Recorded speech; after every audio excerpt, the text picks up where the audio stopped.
भारत की आजादी की कहानी बहुत विस्तृत और प्रेरणादायक है।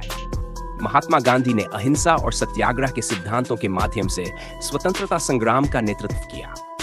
उन्होंने विभिन्न आंदोलनों का आयोजन किया, जैसे कि चंपारण सत्याग्रह, खेड़ा सत्याग्रह और भारत छोड़ो आंदोलन, जिन्होंने स्वतंत्रता संग्राम को दिशा दी। गांधी जी के अहिंसात्मक आंदोलनों के अलावा भगत सिंह, चंद्रशेखर आजाद और सुभाष चंद्र बोस जैसे क्रांतिकारी नेताओं ने सशस्त्र संघर्ष का सहारा लिया।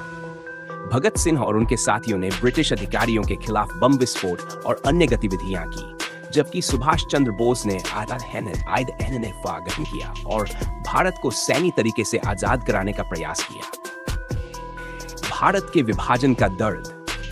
स्वतंत्रता के साथ ही भारत का विभाजन भी हुआ, जिसके परिणाम स्वरूप भारत और पाकिस्तान दो अलग अलग राष्ट्र बने। इस विभाजन के दौरान बड़े पैमाने पर सांप्रदायिक हिंसा हुई, जिसमें लाखों लोगों की जान गई और करोड़ों लोगों को अपने घर छोड़ने पड़े। स्वतंत्रता के बाद जवाहरलाल नेहरू ने भारत के पहले प्रधानमंत्री के रूप में कार्यभार संभाला। भारतीय संविधान का मसौदा तैयार किया गया, जिसे 26 जनवरी 1946 को लागू किया गया। डॉक्टर भीमराव अंबेडकर ने संविधान के निर्माण में महत्वपूर्ण भूमिका निभाई।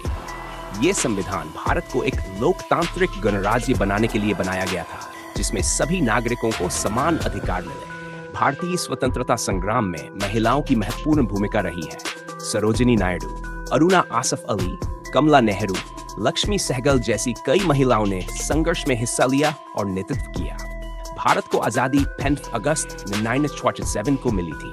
इस आजादी की प्राप्ति के लिए भारतीयों ने ब्रिटिश साम्राज्य के खिलाफ लंबे समय तक संघर्ष किया।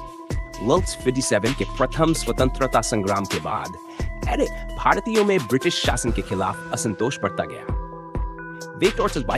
में भारतीय राष्ट्रीय कांग्रेस की स्थापना हुई, जिसने स्वतंत्रता संग्राम में महत्वपूर्ण भूमिका निभाई। बंगाल के विभाजन के खिलाफ स्वदेशी आंदोलन शुरू हुआ, जिसमें ब्रिटिश वस्त्रों और सामानों का बहिष्कार किया गया।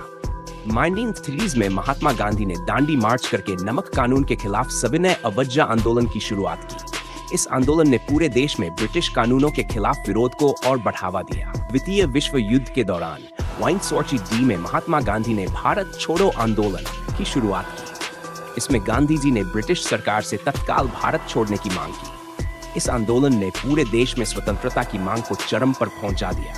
3 जून 1947 को लॉर्ड माउंटबेटन ने भारत के विभाजन की योजना पेश की, जिसे माउंटबेटन योजना कहा जाता है। इसके आधार पर 15 अगस्त 1947 को भारत को स्वतंत्रता दी गई और साथ ही भारत और पाकिस्तान नाम के दो नए देशों का गठन किया गया। इस तरह भारत ने लंबे संघर्ष के बाद ब्रिटिश शासन से स्वतंत्रता प्राप्त की। भारत के स्वतंत्रता संग्राम को अंतर्राष्ट्रीय स्तर पर भी समर्थन मिला। ब्रिटिश शासन के खिलाफ भारतीयों के संघर्ष को दुनिया भर के लोगों ने देखा और समर्थन किया।